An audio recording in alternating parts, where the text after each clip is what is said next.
Kunja Vihari.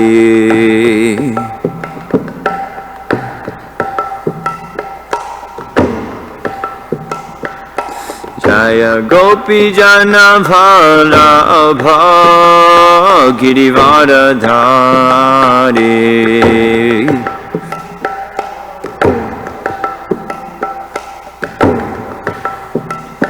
Jaya Gopi Jana Vallabha Girivaradhari.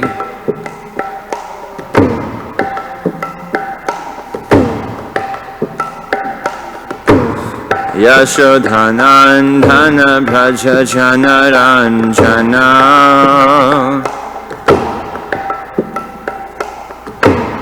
Yashodhanandana Bhaja Jana Ranjana. Yamuna Tira Vanachari.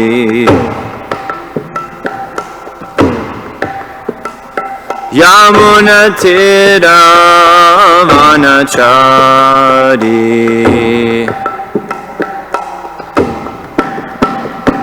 Jaya Radha Madhava Kunja Vihari.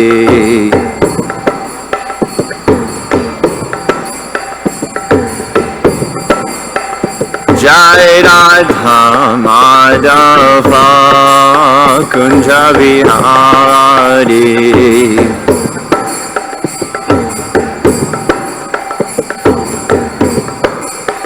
Jaya Radha Madhava Radha Madhava Shri Radhe.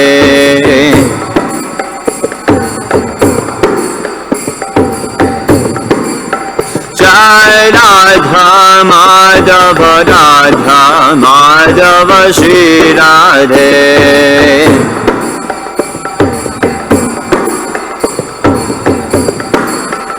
Jai Kishor Kishori Kishor Kishori Kishor Kishori Jaya Kishor Kishori.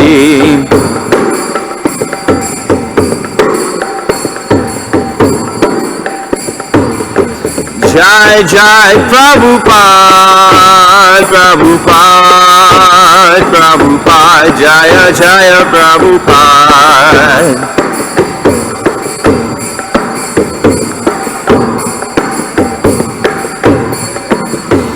Jai Jai Gurudev Gurudev Gurudev Jaya Jaya Gurudev.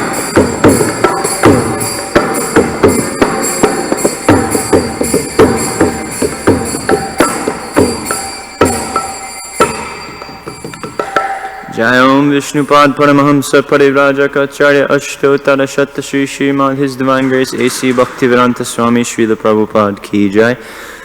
Jai Om Vishnupad Paramahamsa Parivrajaka Ashtotara Shatta Shri Srimad His Divine Grace Srila Bhaktisiddhanta Saraswati Thakur Maharaj Ki Jai.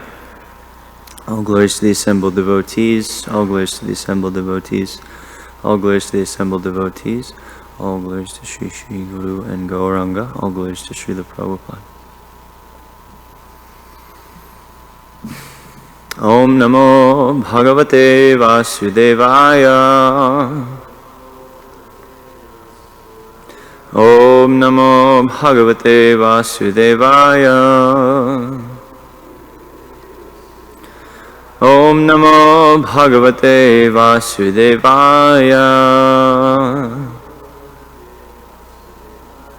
Narayanam namaskritya naram chaiva narottamam devim saraswatim vyasam tato jayam uthirayet nashtapraishu bhadreshu nityam bhagavata sevaya bhagavati uttama shloke bhaktir bhavati naishtiki paramananda pataya prema varshaksharayate sarvada sarvasevyaya Shri Krishnaya namostume. Hare Krishna. Just you and me, and whoever is on here. Hopefully not too many people. So before I open the Bhagavatam, I'd like to beg the blessings of anyone who's listening because most likely you're my senior, so I need your blessings in order to really do anything. And please forgive my audacity for sitting on the Bhagavatam today, and thank you for the opportunity. We're reading from the 10th canto, chapter 14. I believe it's text 37. Or at least that's what they told me.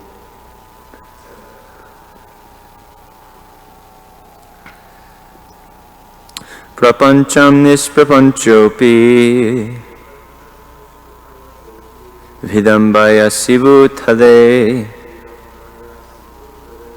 prapana janatananda sandhoham pratitum prabho prapancham nisprapanchopi vidambaya sivutade prapana janatananda sandoham pratitum prabho. You can chant. Prapancham nishprapanchopi vidambhaya sibhutade prapana janatananda sandoham pratitum prabho. Word for word. Prapancham, that which is material. Nishprapancha, completely transcendental to material existence. Api, although. Vidambayasi, you imitate. Bhutale, on the surface of the earth. Prapana, who are surrendered. Janata, of people. Ananda Sandoham, the great variety of different kinds of ecstasies. Pratitum, in order to spread. Prabho, O Master. The translation: my dear Master, although you have nothing to do with material existence, you come to this earth and imitate material life just to expand the varieties of ecstatic enjoyment for your surrendered devotees. And the purport by the disciples of His Divine Grace, A.C. Bhaktivedanta Swami Srila Prabhupada ki jai. Srila Vishwanath Chakravarti Thakur points out that just as a lamp does not seem to shine as brightly in sunlight as it does in the shade, or as a diamond does not seem as brilliant on a silver platter as it does on a plate of blue glass, the Lord's pastimes as Govinda do not seem as amazing in the transcendental abode of Vaikuntha as they do within the material realm of Maya. Lord Krishna comes to earth and acts towards his pure devotees exactly like a devoted son, a boyfriend, a husband, father, friend, and so on. And within the darkness of material existence, these brilliant, liberated pastimes give unlimited ecstasy to the surrendered devotees of the Lord. In his Krishna, the Supreme Personality of Godhead, Srila Prabhupada quotes Lord Brahma as follows: I can also understand that your appearance as a small cowherd boy, a child of the cowherd men, is not at all a material activity. You are so much obliged by their affection that you are here to enthuse them with more loving service by your transcendental presence. Om Jnana Timinandasya Jnananjana Shalakaya Chakshurun Militang Yena Tasmai Shri Gurave Namaha Shri Chaitanya Manobishtam Stapitam Yena Bhutale Swayam Rupa Kadamayam Dadati Swapadantikam.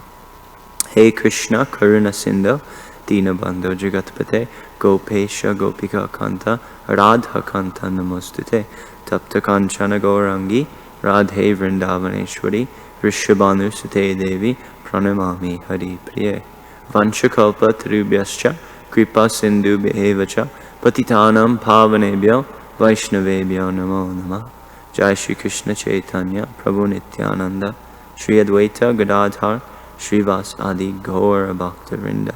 Hare Krishna Krishna Krishna Hare Hare, Hare Rama Rama Rama Hare Hare.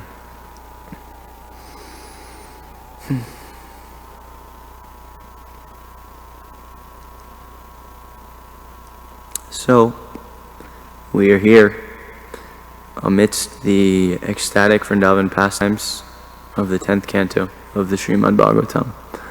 Practically, this is the pinnacle of Gaudiya Vaishnava philosophy. And what great fortune we have to be able to hear these things. That surely even the philosophy of the Bhagavatam is completely outside the reach of any other religious tradition in existence. And even of those religious traditions which contain many of the tenets of the Bhagavatam, the tradition of Vaishnavism, and specifically Gaudiya Vaishnavism, have such an angle on these pastimes that we can't but contemplate our fortune for even being able to hear them. For instance, the followers of Madhvacharya, they don't even accept this chapter, because Lord Brahma, they say, is their Samstapakacharya, the leader of their sampradaya. He's the one who founded their sampradaya, and so they can't accommodate the idea that Lord Brahma was bewildered. And so they say it must be an addition. The followers of Madhvacharya say it must have been added later. And Madhvacharya himself just skipped over it. He didn't comment on the chapter. So we, as the Gaudiyas who come later in his line, by the grace of Chaitanya Mahaprabhu and Sri Madhavendra Puri, we are very, very fortunate to have the angle that we have, and the understanding that we have, and the particular Siddhanta that is elucidated by this verse and this part of this chapter is one of the highest aspects that we have, that goes far beyond the understanding of most other Vaishnava lineages. I won't say all of them, because some of them are also quite esoteric, but certainly the line of Madhva and the line of Sri Ramanuja, something is given more than what is given there. So just to give a little clarity, I just want to go over quickly where it is that we are. So after stealing the cowherd boys and realizing it was foolish and realizing his bewilderment and his mistake, Lord Brahma has started offering prayers, because Krishna manifested to him his worshipable deity in innumerable forms, and that made Lord Brahma go, whoa, what is going on here? This is too much. And so Lord Brahma began by offering prayers in a very apologetic mood, and by decrying his own attempts to accommodate what God is in his own intelligence or his own faculties for reasoning. And so in so many verses, in about 30 verses, Lord Brahma has given a nice juxtaposition of the sadhana of the jnanis with the sadhana of the bhaktas. He's done this in order to show the superiority of bhakti. And so he's begun with the famous verse, Jnane prayasam udapasya, give up this jnana, because trying to understand the absolute truth by your own mental faculties, by your own intelligence, ultimately will always fall short. And then he slowly introduces his newfound, or we can say deeper found understanding, because Lord Brahma wasn't a pure jnani either. He had a relationship with the Lord. It was just on a lower platform, or less perfect platform, we can say. There's perfect, more perfect, and most perfect. So Krishna actually facilitated this entire pastime in order to increase the realization of Lord Brahma and to bring him to another step, because that's what Krishna is interested in. Actually, his only interest is to give pleasure to his devotees. And so, generally, he wants to bring them closer and closer and closer. So opportunities are always given. And so Lord Brahma, he has been offering prayers, juxtaposing these two paths, Gyan and Bhakti. And so, leading up to verse 30, he's done that. And then in verse 30, he has explicitly glorified Dasya Bhakti, the Bhakti of servitude. And so I'll just repeat that verse. My dear Lord, I therefore pray to be so fortunate that in this life as Lord Brahma, or in another life, wherever I take my birth, I may be counted as one of your devotees. I pray that wherever I may be, even among the animal species, I can engage in devotional service to your feet. So he's saying whether I have intelligence or I don't, whether I have faculties or I don't, whether I'm the creator of the universe or whether I'm an ant, just let me have devotion to you. I just want to be your servant. Because he's realized threadbare this point, this Krishnara Nitya Jivara Swarupa Hoy Krishnara Nitya Das, that the eternal function of the jiva is to be a servant of Krishna. And so he's realized this, and he's saying that, okay, wherever you put me, wherever I become, wherever I go next, let me be your servant. Just, that's all I ask. So this is Dasya Bhakti. This is the idea that I know that I need to serve. And then he goes on, because we have to remember, Lord Brahma has seen Vrindavan, and he has seen the entire thing that capitulated this pastime was Lord Brahma's witnessing of the intimacy between Krishna and the cowherd boys. And so after seeing that, being completely bewildered by it, not being able to accommodate it, and then therefore challenging it, Lord Brahma has realized that, whoa, I actually want that intimacy. I want something more than what I have now. Glorifying you as the Supreme Lord, as Yagyabhuk, as the one who accepts the ghee that we, the demigods, and the residents of the heavenly planets, that we churn in order to offer to you. Doing that won't satisfy my heart now because I've seen something higher. And so Lord Brahma, after praying for any position at all, just as a servant, he begins to glorify those relationships which he now holds in the highest esteem. So we'll just take a look at those. They're the previous 4 or 5 verses here.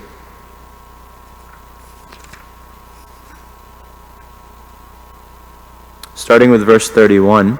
O Almighty Lord, how greatly fortunate are the cows and ladies of Vrindavan, the nectar of whose breast milk you have happily drunk to your full satisfaction, taking the form of their calves and children.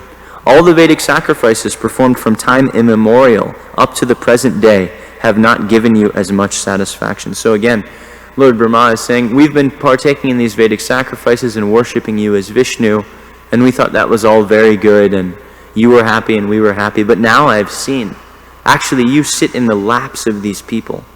You became the calves and the cowherd boys just to reciprocate the love of these Vaishnavas and to give them pleasure. We're doing all this effort to make this ghee, but you're taking the milk directly from the breast of these elderly gopis.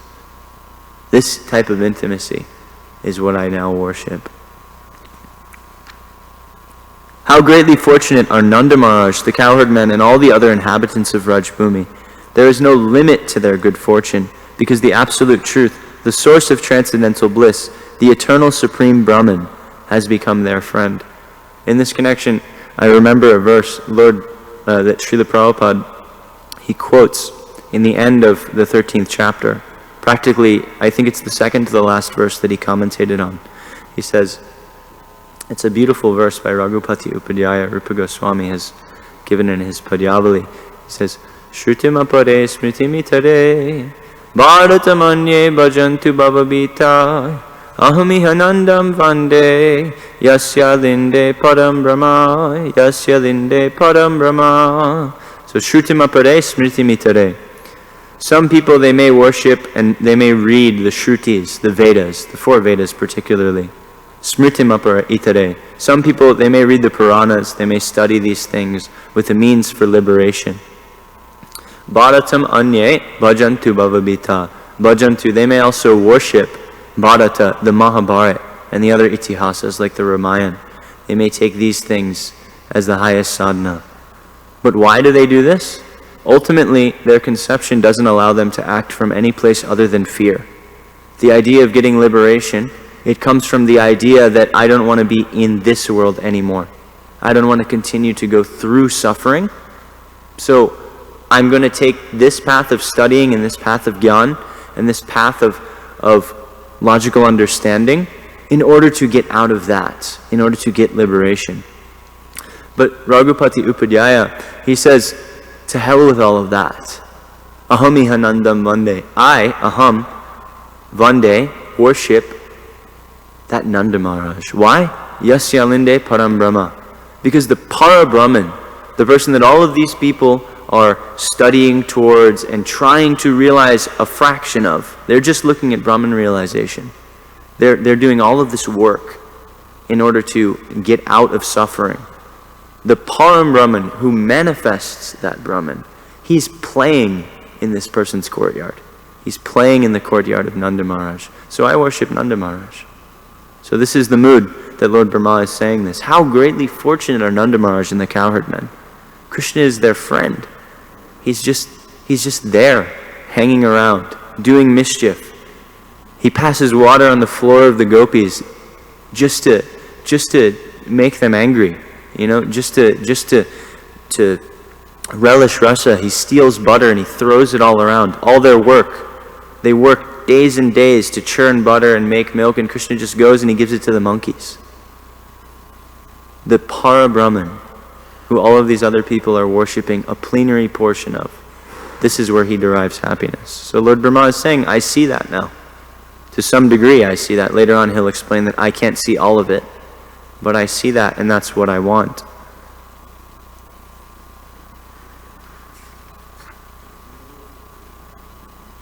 Then after glorifying the Vrajvasis and stating in an indirect way that this is what I would like to have, Lord Brahma, he comes out and he simultaneously expresses his desire and great humility because of his feeling of unworth at being able to partake in what he has seen.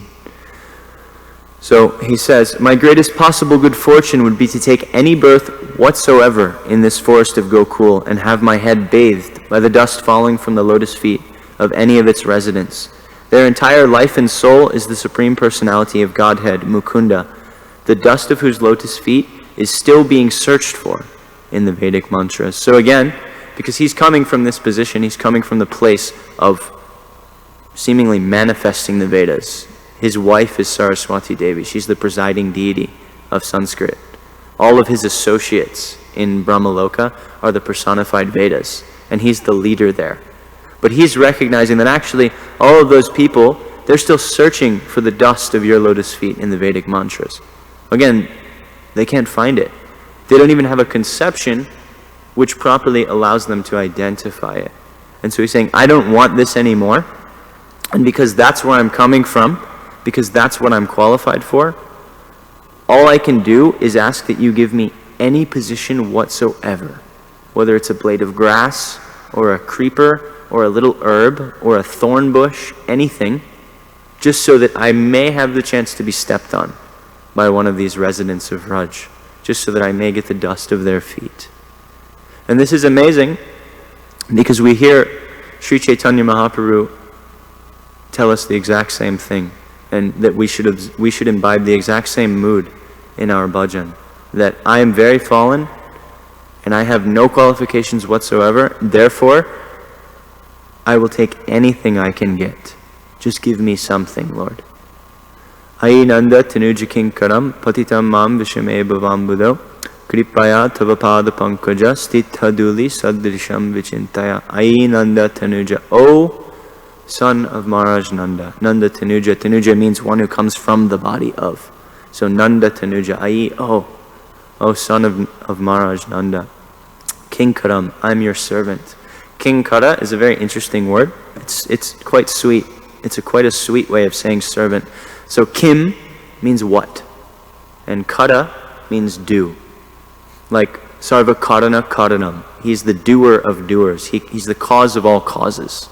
So kinkara, what do? What can I do for you? I'm your servant. Ainanda tanuja kinkaram. Patitam mam vishame bhavam buddho. Mam, I, patitam, am very fallen. Vishame bhavam buddho. Somehow, I'm in this bhavam buddha, this great ocean of poison, of material existence. Vishame. Kripaya tavapada pankaja.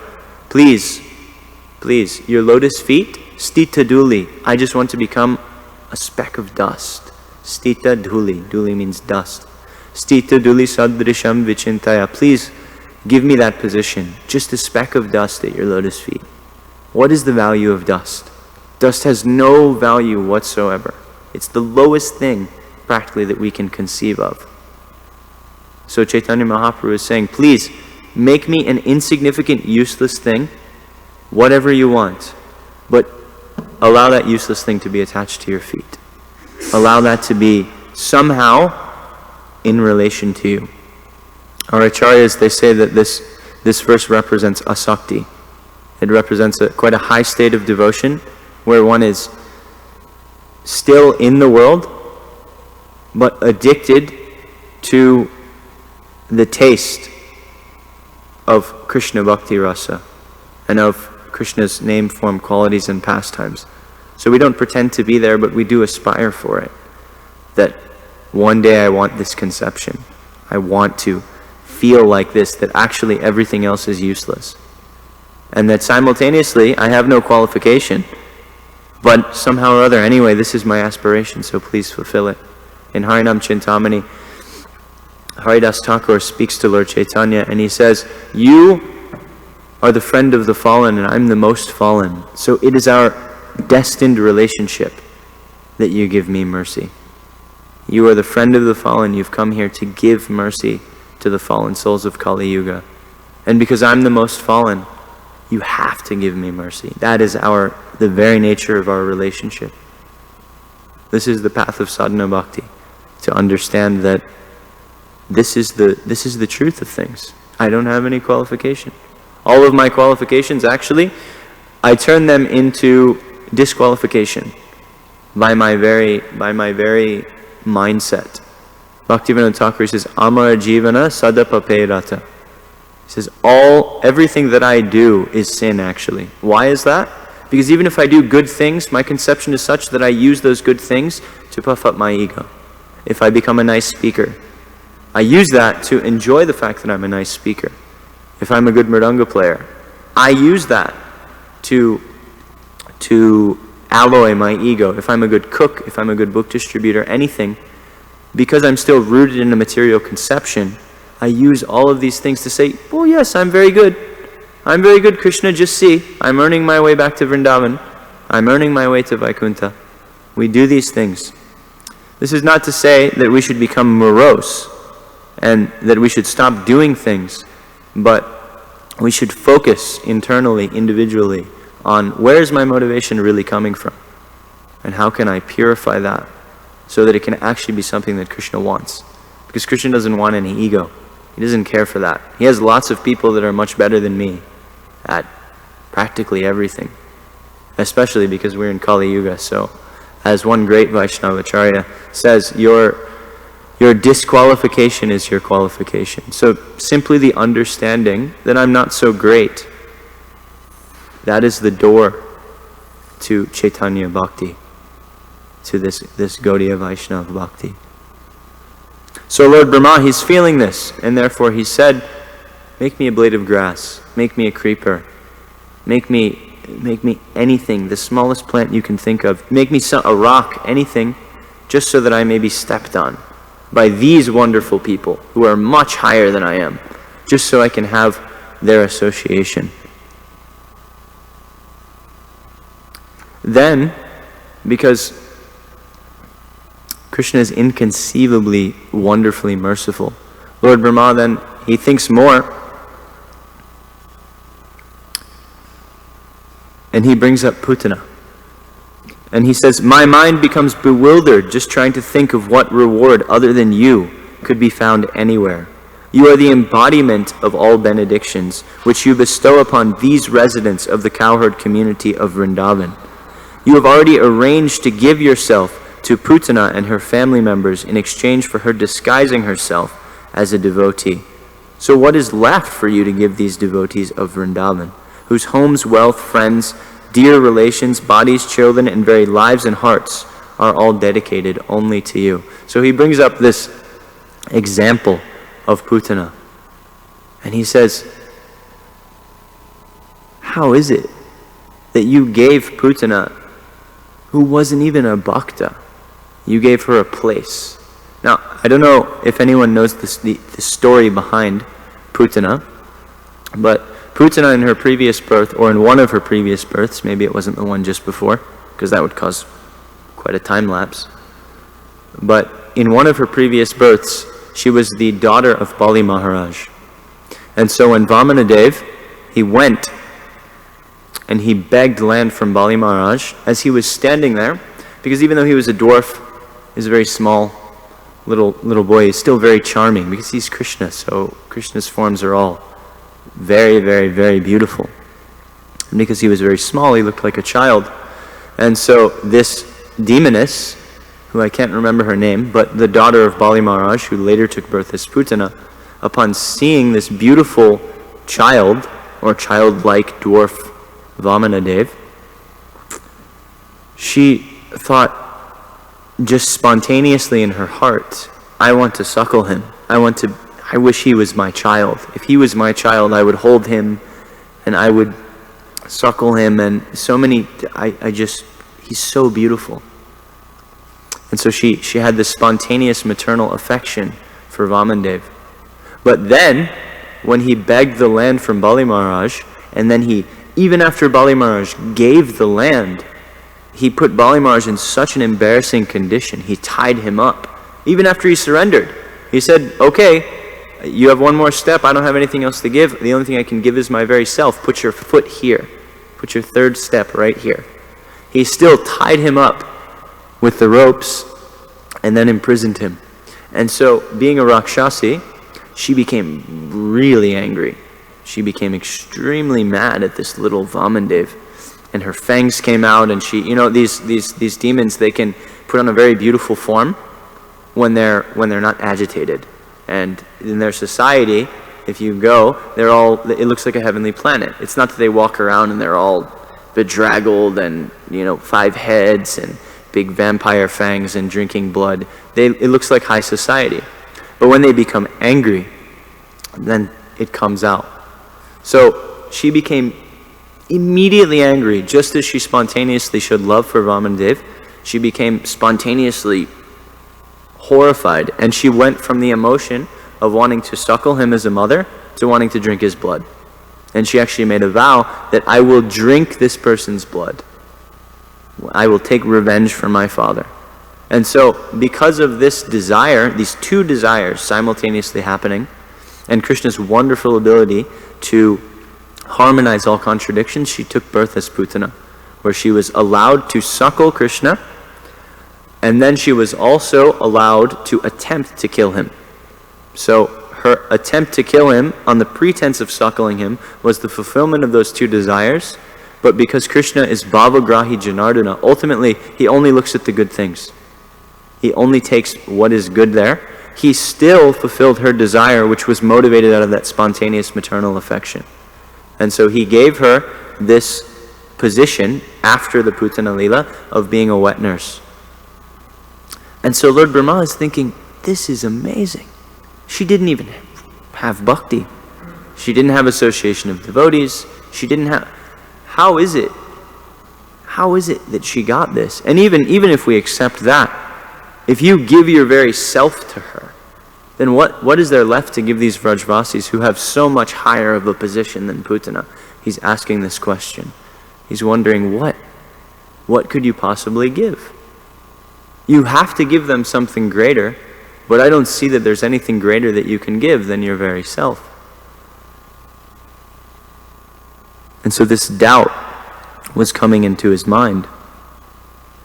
And this verse that we're currently reading, text 37, is a sort of answer to that doubt. I'll just reread the verse. My dear Master, although you have nothing to do with material existence, you come to this earth and you imitate material life just to expand the varieties of ecstatic enjoyment for your surrendered devotees. The primary reason for the Lord's descent is to give pleasure to his devotees. He doesn't actually have any purpose other than this. The whole purpose of the material world is to be a playground for Krishna and his Leelas and his devotees. And in this regard, in the Bhagavad Gita 4:8, in this famous verse that most of us know, this Parichanaya sadhunam vinashaya chadushkritam, I come to protect the sadhus and to destroy the demons. Krishna tells us this. Prabhupada has quoted this verse so many times. Prabhupada gives something very interesting in his purport. He says there are various kinds of avatars, such as Purusha avatars, Guna avatars, Leela avatars, Shaktyavesh avatars, Manvantar avatars, and Yuga avatars, all appearing on schedule all over the universe. But Lord Krishna is the primeval Lord, the fountainhead of all avatars. Lord Sri Krishna descends for the specific purpose of mitigating the anxieties of the pure devotees, who are very anxious to see him in his original Vrindavan pastimes. Therefore, the prime purpose of the Krishna avatar is to satisfy his unalloyed devotees. So Krishna comes, and he wants to satisfy the anxiety. And what is that anxiety that the devotees feel? I want to see Krishna Leela. I want to be with Krishna in his Vrindavan pastimes. That's what I want. So that is the purpose of his descent. All other purposes are secondary. When we talk about Swayamrup Krishna, the Krishna of Vrindavan, protecting Dharma, destroying the demons, all these things Prabhupada writes earlier in the purport, he could do that through any other one of his expansions. His devotees actually are powerful enough to do that on their own. He comes because he wants to relish this love between his devotees. And they're actually not capable of having any other anxiety, because they're so enwrapped in their love for Krishna that nothing else phases them. We hear of Prahlad Maharaj. When Prahlad Maharaj was attacked by the demons because Hiranyakashipu told all of his servants, you kill this boy. I'm tired of dealing with this. The third time that he tried to give Prahlad Maharaj a chance and say, okay, what's the best thing that you've learned in school? Finally he said, the third time that Shringadev comes. But the second time, he says, kill this boy. I don't want anything to do with him. Stab him with swords, trample him with elephants, do whatever you have to do, but finish him. Prahlad Maharaj didn't even protest. He didn't even grimace. He didn't even think about the situations that he was in. He was just enwrapped in meditation on Govinda. Because they can't harbor any other concept, really, than Krishna's beauty and wonder and their desire to reciprocate with him, and the reciprocations that are actually happening in their meditation. And so, in this connection, there's another beautiful verse that I've heard Prabhupada quote so much, and recently I have one recording that I've been listening to a lot. And this verse has come up a lot, over and over and over. Narayana parasarve na kutaschana bibhyati swarga pavarga narakeshvapi turyartadarshinaha. Devotees solely engaged in the devotional service of the Supreme Personality of Godhead Narayan, they never fear any condition of life. For them, the heavenly planets, liberation, and the hellish planets are all the same. For such devotees are interested only in the service of the Lord. They don't care where you put me, what reverses happen in life, what goes on. Okay, I'm rich now, I'm poor tomorrow. You know, even the most drastic reverse you can think of. Perfect health, cancer the next day. Anything you can think of. My child passes away. We look at Srivas Thakur. His son left his body in the kirtan in his house. His wives were crying. His daughters were crying. No, my son, my brother, look what happened. Srivas Thakur said, cut this nonsense. The Lord is trying to relish kirtan right now. I don't mind. We'll deal with that later. I don't mind about that. This doesn't come from some shallow idea of renunciation. This comes from a deep understanding and a deep love for Krishna and an understanding that He's taking care of everything. Everything for a devotee, for people out there, as we like to say, karmis, Krishna takes care of everything in a remote way. He's sarvakarana karanam. He's the remote cause of everything. So in an ontological sense, we can say, yes, Krishna is orchestrating everything in their life in a remote way. But He's not actually personally doing it. Karma is an impartial system, and they're getting the results of their actions. They're getting, you reap what you sow. But for a bhakta, for a devotee, the situation is completely different. Krishna is manifesting every hardship and every happiness that a bhakta goes through. It's a completely different system that we're on. And so devotees, they take shelter of this and they understand that whatever hardship is coming, this is actually mercy. Krishna is doing this to purify me or to bring me closer to Him, or for some purpose of His own. I'm going through this, whatever it is. And any happiness I get, it's a result of my bhakti. And so I'm not attached to it, and I'm just grateful for it. And if Krishna decides to take it away, let Him take it away. Because in a bhakta's life, he's not the remote cause. He's not empowering some other system to chastise his devotees or to give them happiness. He does that himself. This is a very, very beautiful, beautiful understanding that we all have to imbibe. Because then we realize that actually the deities, they're right there in our lives to the degree that we turn to them. And even if we don't turn to them because we've initiated the process or some other devotee has initiated it for us, they're standing right next to us. Chaitanya Mahaprabhu, he says, if my devotee has material desires, why should I give him? Why should I fulfill those desires? In fact, because I know that he has less intelligence, but he is my devotee, I will give him what he wants in such a way that he doesn't want it anymore. So if we're so foolish that we think, okay, no, Krishna, I have to have this, I'm your devotee, but also I want this thing, Krishna's going to give it to us in such a way that we don't want it anymore, which means lots of frustration. In reality, that means it's not going to be easy, and it's going to be difficult, because I didn't want to turn my consciousness towards deep, deep bhakti, which is the only thing that will actually satisfy any soul. Because I don't want to turn my consciousness towards that. Krishna now has to act in such a way that I will. And that may be painful. That may be difficult. I'm sure I can attest from my own life. I can look back and see where I tried to move in the other direction, even albeit subtly, because luckily I've been sheltered in the ashram. But anywhere I tried to go in the other direction and relish something for myself, it's never satisfying. Krishna always gives it in such a way that it's like, oh, I wasted my time. And now, I have this thing, and it's useless, and it didn't come in the way I wanted it to. So this frustration is there, because we're no longer under the realm of karma, actually. For people outside, we preach to them karma, karma, karma, because we're trying to raise them to a particular standard. And because they need to realize that stop doing all this nonsense, because you're causing yourself so much suffering. But the actual truth is, there are two angles. When somebody actually comes and becomes a devotee, there's no more karma. And therefore, Srila Prabhupada, he told us that we have to encourage people to give this system up. We have to encourage people that, this is there. And on one hand, we encourage them, just take part in it. Become a vegetarian, because you're destroying, you're destroying lifetimes. Lifetime after lifetime, you're causing suffering to yourself. So become a vegetarian, be a good person, imbibe good qualities, become a little humble.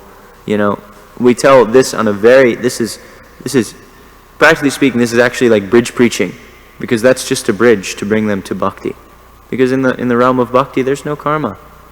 There's no reactions on an impersonal level. So the devotees, that was a big tangent from this point, the devotees, they don't mind what comes because they know this is Krishna. Krishna is sending me this adversity.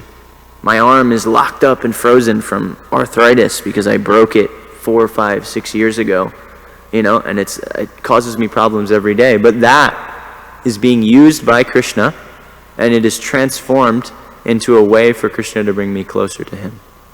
My health is failing, whatever it may be. These things are all impetuses for us to move closer in our devotion. Because that's the function of this material world, is Krishna wants to bring his bhaktas closer to him, and then specifically, in relation to this, he wants to reciprocate with his pure devotees. And so, the suffering of this material world and the darkness of this material world, it serves to create a contrast which makes the Lord's pastimes and the relishment of the devotees seem even more beautiful than it already is. Because in the transcendental world and in the realm of transcendental relationships, contrast is one of the means by which unlimited transcendental ecstasy and variety is consistently increased infinitely. So this idea of contrast, what it does is it serves to increase that relishment over and over. And so we hear in the purport, the disciples of Srila Prabhupada, they very nicely summarized this point, but I'll just read Sri Vishwanath's direct address of this particular point of contrast. He says, just as a lamp does not shine as brightly in sunlight as it does in shade. In other words, we can't appreciate, if I go outside at 12 o'clock in the afternoon when the sun is high and I light a candle, you can't appreciate that candle. But what makes candlelight beautiful? Darkness. If at midnight I go into a room and I light candles all over the room, and it accents that room, it becomes very, very attractive to the eyes. But if I go into the sunlight and I light a candle, you can't even see it actually until you get right. Maybe you're 2 feet away, oh, there's a little flame there. You can't even recognize it. So contrast, it increases beauty. Or as a diamond does not look as brilliant on a silver platter as it does on a plate of blue glass. So a diamond is clear. It's a beautiful gem, but it's completely clear. So if I put it on silver, practically I can't see it. It's whitish, clear. It's very close to the color of silver. So if there's a silver plate there and there's a diamond sitting in the middle of it, I may not even notice it because they're similar. But when the contrast comes, if I take that same diamond and I put it in the middle of a plate of blue glass, or I set it in a gold ring, or I set it next to other different colored gems, that diamond actually takes precedence and it becomes more beautiful than it was when it was amidst more diamonds or on a silver platter. So contrast, it increases the beauty. So he says, similarly, Govinda's pastimes do not appear as astonishing in Vaikuntha as they do in the material world. So the philosophy here is that in the spiritual world, everything is perfect and wonderful and amazing. But in the interest of making that even more perfect and wonderful and amazing, the material world, the Lord's Shrishti Leela, his manifest Leela, takes place so that it can look even more beautiful. It's not that it's deficient, but when he does it here, amidst the contrast of the darkness of this world and the suffering that is in this world and the mundanity of this world, it looks even more beautiful. And that serves to allow the devotees to relish even deeper, and Krishna himself to relish even deeper these pastimes. And then another thing that's very beautiful, in 1088.8, 10th canto, 88th chapter, verse 8, Sri Vishwanath, he elucidates on this idea of contrast even more, which is quite nice. So I'll just read that. This is a really amazing verse because this is actually Srila Prabhupada's sannyas verse. When Srila Prabhupada was having lots of difficulty with his family, when his wife traded his Bhagavatam for tea biscuits. Srila Prabhupada's a pure devotee. He's unbelievably attached to the Bhagavatam. He gave us his entire life to give us the Bhagavatam. The last 10 years of his life he spent writing the Bhagavatam for us. When he was in, I believe he was in Kolkata, living there. Maybe I'm wrong on the place. But just before he took sannyas, his wife needed tea biscuits. And there's a system in India that if you really need something, you can go to a shop and they have a scale there. And you can take that thing and they'll trade it to you for weight in whatever you want. Obviously there's some limitations. If you go with a bunch of iron, you won't get weight in gold. But she went to the shop with his Bhagavatam, this book, and she put it on the scale and she traded it for tea biscuits. Prabhupada hated that she drank tea. It was a type of protest against his spirituality. We hear in the Lilamrita that Srila Prabhupada's wife drank tea in spite of him. He would have Bhagavatam discourses and classes and meetings with his godbrothers, and she would go upstairs, and at that time she would drink tea. Just to say, I don't want to take part in this. I don't care for your religion, whatever it is that you do. And so when she did this was the straw that broke the camel's back. At that time, Srila Prabhupada's business also was failing. It wasn't doing so well. Finally, it came to this point where it's just not working out. And so, speaking to one of his godbrothers, Srila Prabhupada explained all of this, and he had already had a couple dreams where Srila Bhaktisiddhanta had come to him and said, you have to take sannyas. But Prabhupada thought, I can't take sannyas. And then he thought, oh, maybe these are just dreams, it's just, I'm not qualified for this. And in his humility, he thought, I won't take sannyas, I'll just stay where I am. But when he told his godbrother about these things, then his godbrother said, this is what's happening to you. This is a beautiful verse.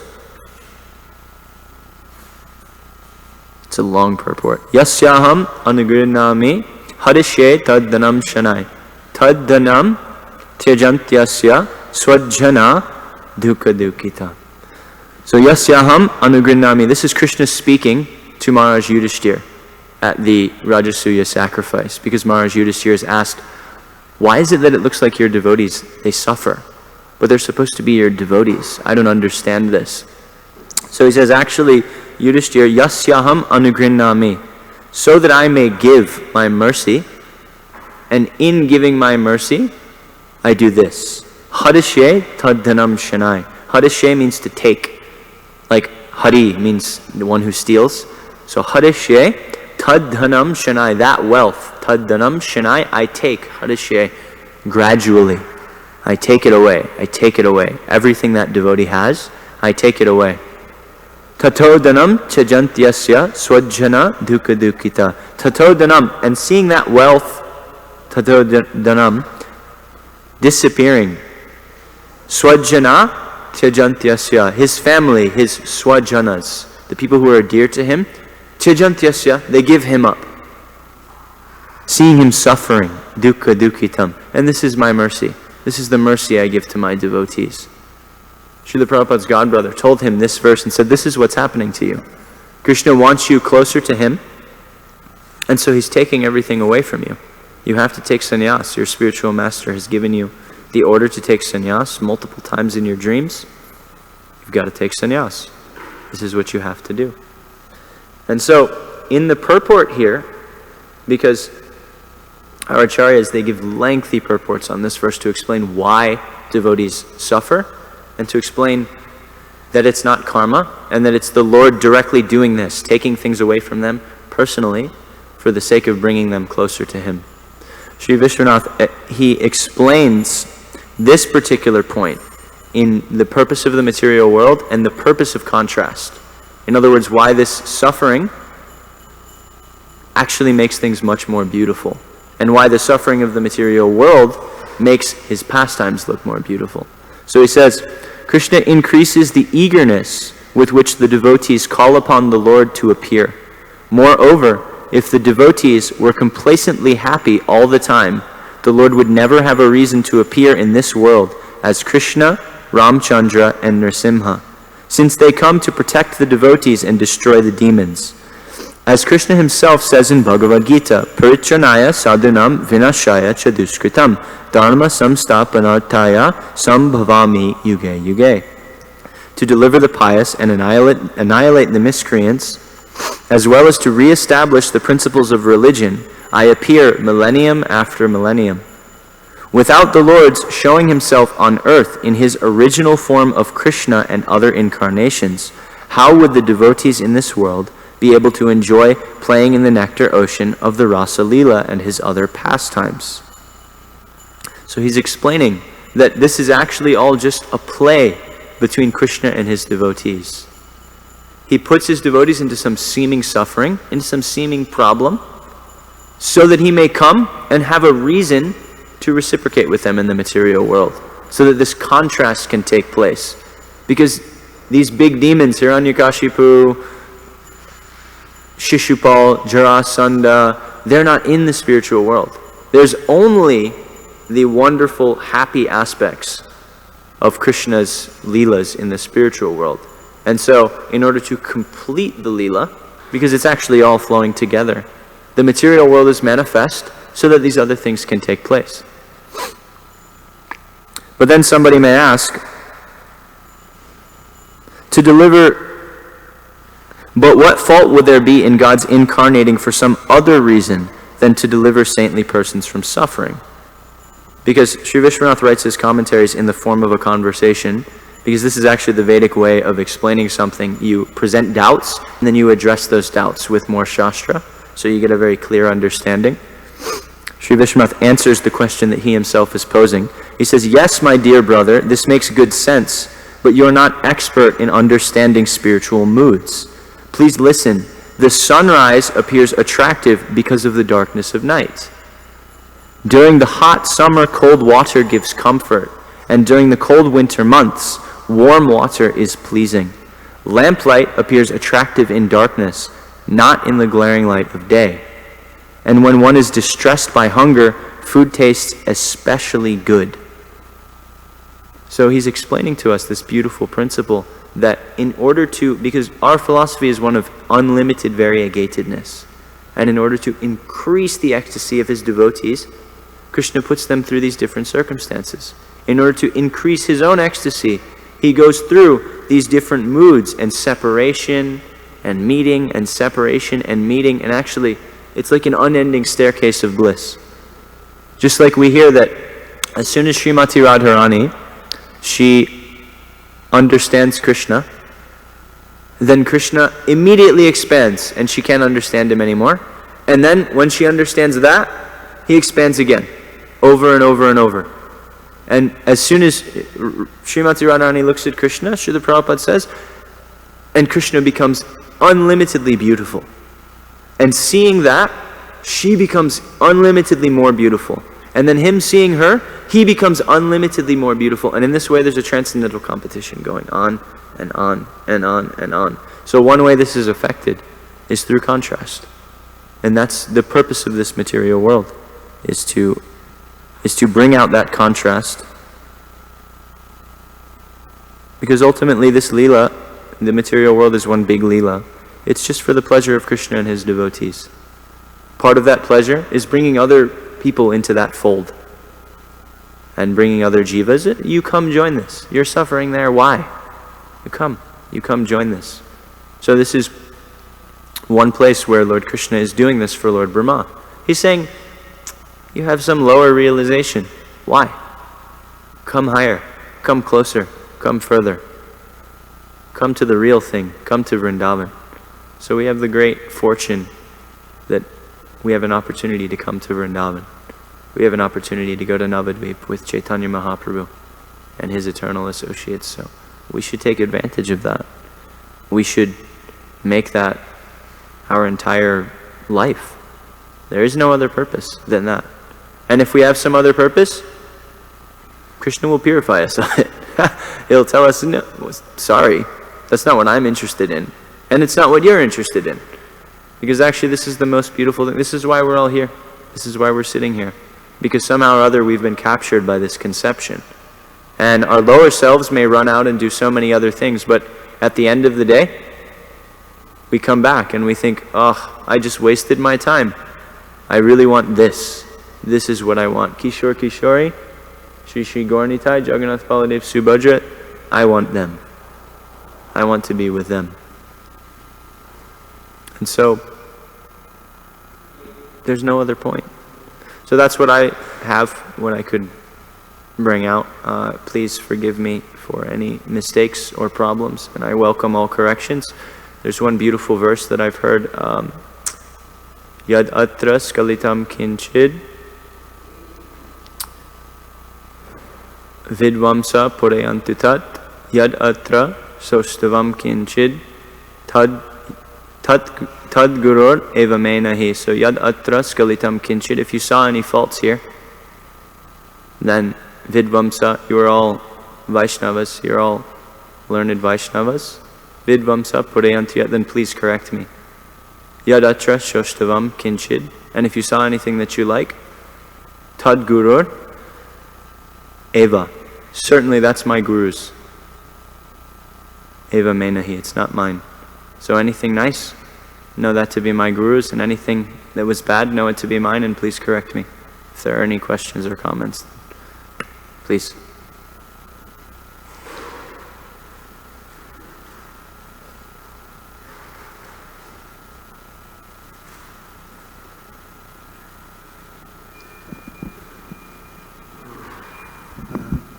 Thank you for the class, Prabhu. This a lot of mind-blowing, this comments you're making. It's really, it's beyond this material thing, But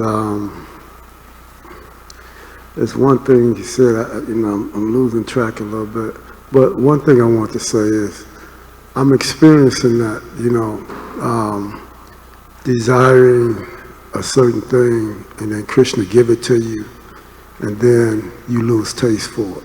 I'm experiencing that right now, and in a way, it's when it first happens, it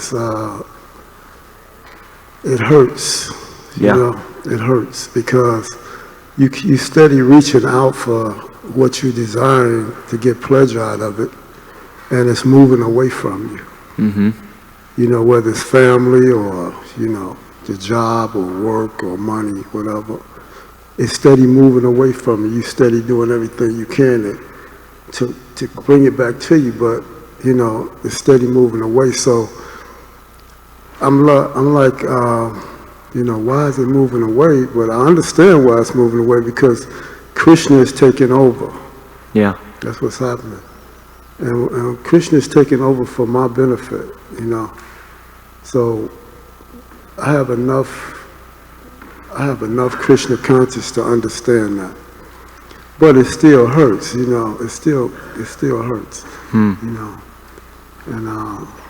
but it's a wonderful thing, like you said. I didn't quite understand, like when you said Krishna takes us through pain, and suffering to increase so we can question it, and so we can try to understand something like that you said.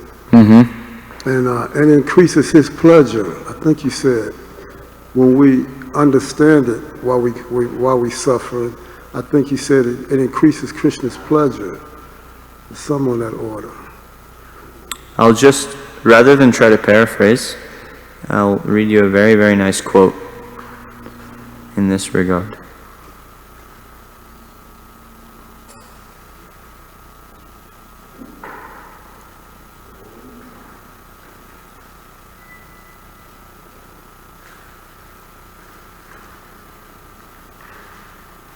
Okay. This is from the purport to the same, or the Tika, to that same verse, Srila Prabhupada's Sannyas verse. It's a very long purport. Sri Vishwanath, he explains much about this particular thing, and why devotees undergo suffering, and how Krishna's hand is in it, and why. So, this is in question and answer format again. He presents a fact, then he presents a doubt, then he clears the doubt. So, Sri Vishwanath writes, although the happiness and distress devotees experience resemble ordinary karmic reactions, they are in fact given by the Lord himself. As the Bhagavatam states, Bhavad Utta Shubha Shubhayo, a mature devotee recognizes these superficially good and bad conditions he encounters as signs of the direct guidance of his ever well-wishing Lord. And now the question, but if the Lord is so compassionate to his devotees, why does he expose them to special suffering? The answer, a very affectionate father takes the responsibility of restricting his children's play and making them go to school.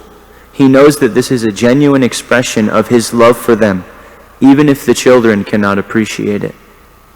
Similarly, the Supreme Lord Vishnu is mercifully strict with all of his dependents, not only with immature devotees struggling to become qualified. Even perfect saints like Prahlad and Dhruva were subjected to great tribulations, but in the end the Lord gave them profuse enjoyment of wealth and material happiness. On the other hand, persons like Yudhishthir, the crest jewel of perfected saints, experienced great unhappiness. After the battle of Kurukshetra, Bhishmadev described to King Yudhishthir his wonder at this. Oh, how wonderful is the influence of inevitable time! It is irreversible. Otherwise, how can there be reverses in the presence of King Yudhishthir, the son of the demigod controlling religion? Bhima, the great fighter with a club, the great bowman Arjuna with his mighty weapon Gandiva, and above all, the Lord, the direct well-wisher of the Pandavas.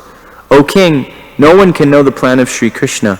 Even though great philosophers inquire exhaustively, they are bewildered. Thus, the conclusion is that only the Lord himself, being affectionate to his devotees, knows his intentions, and no one else. There's another part in the very beginning.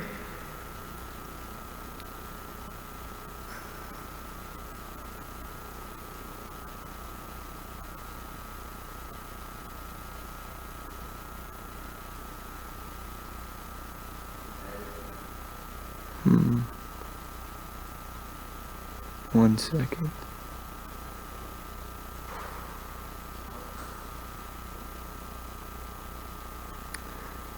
Because the devotees are objects of the Lord's affection, their suffering is never extreme.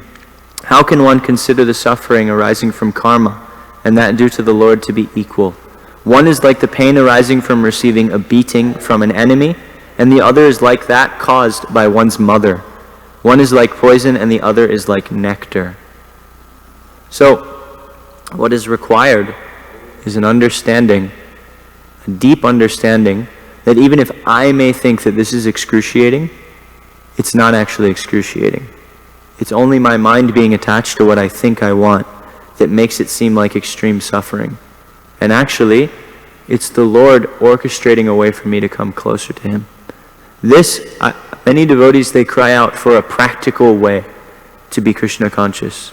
They cry out for a more simple, streamlined, easy way to get through Krishna consciousness, because after we've practiced for 5 years or 10 years or 20 years, we see that actually it's hard at times.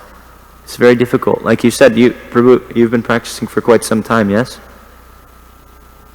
And still, difficulty is there. I see that I'm going after these things and they're going away. And I don't understand. On some level I understand they're going away because Krishna has some plan. But ultimately, we have to meditate on the fact that Krishna is personally orchestrating my life. And in that way we can take solace. In that way it can become beautiful. Elsewhere, Sri Vishwanath explains that it's like a father who gives bitter neem juice to his son. If any of you have ever tasted neem, it's pretty much the most horrendous thing you can imagine putting in your mouth. Some people vomit when they first, Westerners who have never tasted something so bitter, it's so bad. But it's medicine. When you give your child medicine, he doesn't like it. I don't know if you guys had NyQuil. I remember when I was young, my mom would give me NyQuil when I had a cold, and it was so bad. Sorry? They have castor oil. Remember castor oil? Yeah. Castor oil. It's so bad. But your parents are giving it to you. They put you through that suffering because they want you to be better. So Krishna is doing this. Therefore, it gives him pleasure when we realize why he did it. He doesn't derive pleasure from the suffering. He's not like, haha, I'm happy. He's burning in agony because he's attached to these things. But he's very happy when we realize why he did it. Just like if you reprimand your son and he doesn't get it, then you're not happy. But if you reprimand your son and then he turns around and he says, the next week, he's like, you know, Dad, thank you. You did that and you pointed this flaw out to me and you chastised me, but really I've had a change in heart. I've had a change of heart and I realize I was wrong. Then you're very happy as a father. You think, yes, he got it. He got it. So in that way, to answer your question, because these things, they didn't directly answer it, because I couldn't find the part that I wanted to find. But Krishna is very happy when the result of this suffering happens. You know, when what he's going for happens, when a change in our consciousness takes place. So, like that. Hare Krishna.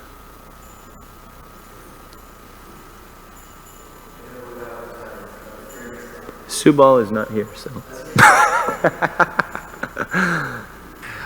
But I really like hearing, especially, there are many great points in the class, but one that I really love hearing again and again is the story of Putana and how Her last life. yeah, in her last life, and how like she had just like a little bit, just like a tiny hint of some inkling or desire to do some service for Krishna. And then, like it says, you know, Krishna has been fulfilling everyone's desire since time immemorial. So the space between when that pastime took place and when the pastime with Krishna Lila took place must have been in such a long amount of time. But still, Krishna never forgets anything, especially if it has to do with him and it's some sort of inkling of devotional service, and he always carries that out. And how even though she had that like that desire to attempt to kill him and bring harm to him and stuff like that, but still Krishna, like you said, was it Bhavgrahi? Only sees Bhavagrahi Janardana. Bhavagrahi Janardana. He takes the intention. Yeah. He'll also take bad intentions. Yeah. But he takes good intentions. Even bad intentions, he gave Kamsa liberation. Kamsa meditated out of fear. He knew Krishna is death. Yeah. He will kill me. Yeah. He saw Krishna in his own shadow. He would walk down the stairs and he saw his shadow and he'd go, ah! Kill him! And then his servant would say, that's your shadow. It's not Krishna. You know, everywhere his whole day was filled with that. Because of that meditation, because ultimately he was thinking about Krishna, he got liberation. Yeah. It reminds me, you might know the specific pastime, but it was some saint, maybe some previous acharya or something like that, maybe from another sampradaya, I can't exactly remember.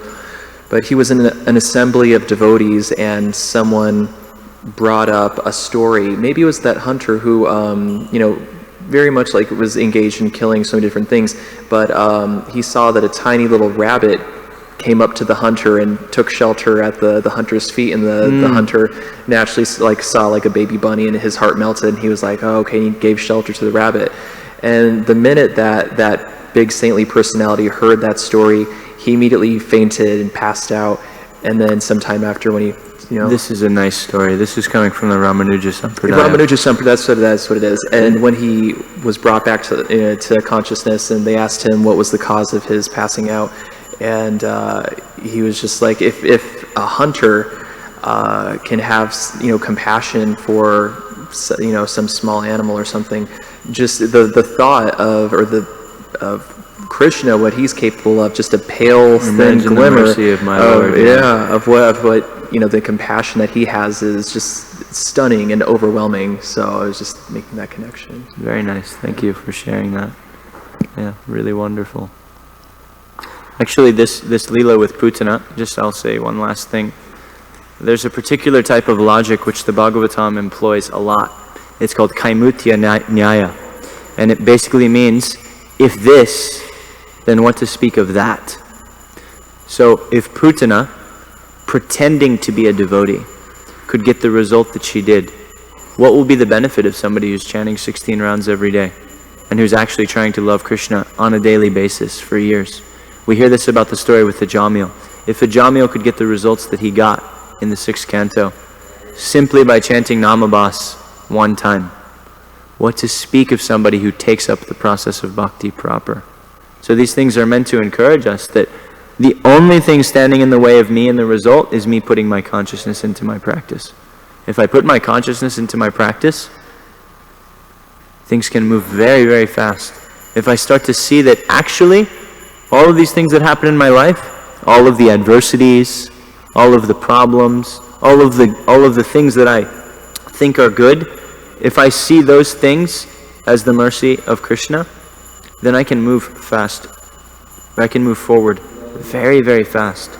There are two things that happen. One, when we start to see adversities as Krishna's will, we can get over our ego a little bit, and it really helps us when things go wrong. And two, if I start seeing my happiness and the things that result in me feeling happy as Krishna's will, then we can become a little sober.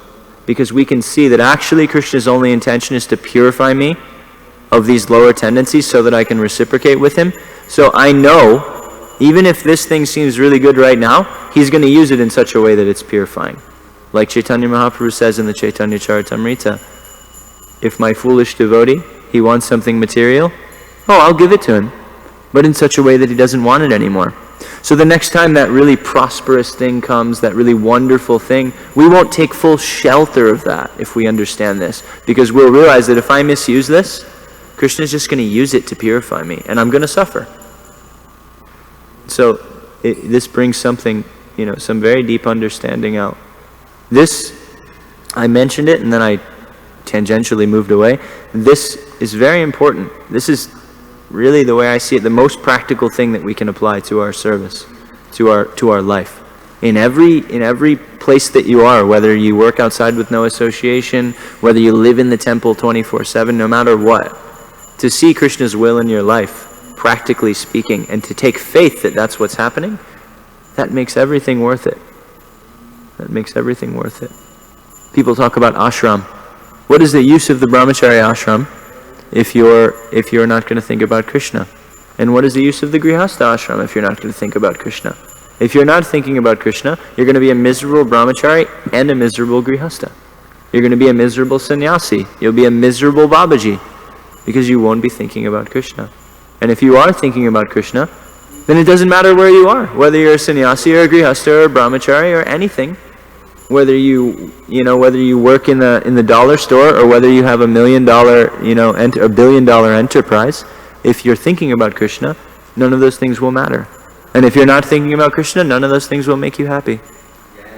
I'll leave with one last verse because it's beautiful again, and our acharyas have given us so much nectar that sometimes it's just amazing. So vipado naiva vipada, sampado naiva sampada, vipad vismaranam vishnu, sampan narayana smriti. Vipado naiva vipada. Vipad means adversities. Na eva means not. Vipada. So adversities, vipado naiva vipada. Adversities are not actually adversities. Sampad means like fortune. Something good happens. Naiva sampada. Good fortune is not actually good fortune. Vipad vismaranam vishnu. Real misfortune, real adversity is forgetfulness of Krishna. Vismaranam, smaranam means remembrance. Vismaranam means lack of remembrance. Vishnu or Krishna. Real adversity is to forget Krishna. Sampan narayana smriti. Sampad, real fortune, is to remember Krishna. So in any stage of life that we're at, in any place that we're at, in anything we're going through, if we think of Krishna, that's actually the most practical thing that we can do. And everything will come from that. Krishna says, Jnanam smriti arpohanam cha. I'm remembrance, knowledge, and forgetfulness. If you think of Him, then whatever you need to navigate your life will come. Somewhat inexplicably, that's the mystical nature of our process. It's Maya, and it's our own taking shelter of other things that says, well, I need to calculate and I need to do this. Yes, you can do that, that's okay, insofar as it helps you to think about Krishna. But one must realize that if I think about Krishna, all of those calculations, all of those things, they will come to fruition. I will understand that, go like this, and then everything is much, much easier. Much, much easier in life. And the converse is just a big maze of inescapable difficulty. Because you're dealing with the material energy at that point. So, yeah, I hope that's satisfying. And thank you for being here. The audience is much more important than the speaker, because if there's no speaker, the audience can just ask somebody else to speak. If there's no audience, the speaker has no one to speak to. So, Hare Krishna. Grantaraj Srimad Bhagavatam ki jai, Shri Shri Kishore Kishori ki jai, Shri Jagannath Baladev, Subhadra Maharani ki jai, Shri Shri Gauranitai ki jai, Shri Bhakti Siddhanta Saraswati Thakur Prabhupada ki jai, Shri Prabhupada ki jai. Vaishnava Bhakta Vrinda ki jai.